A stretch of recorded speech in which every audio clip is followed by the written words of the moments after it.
You ask Tiger to solve. This deals with linear equations with one unknown. The final result is a equals 6/35. Let's solve it step by step. Group all constants on the right side of the equation. Subtract 1/5 from both sides. Combine the fractions. Combine the numerators. Reduce the zero numerator. Simplify the arithmetic.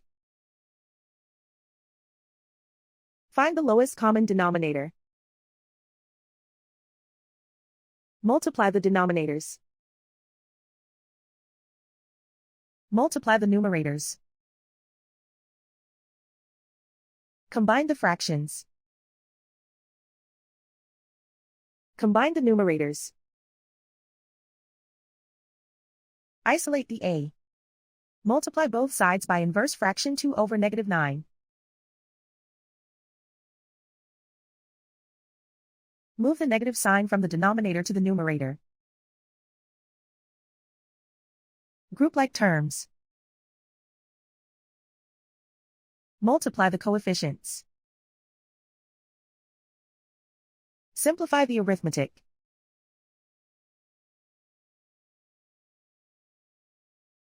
Move the negative sign from the denominator to the numerator.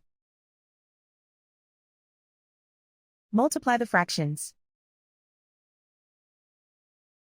Simplify the arithmetic. And so the final result is a equals 6/35.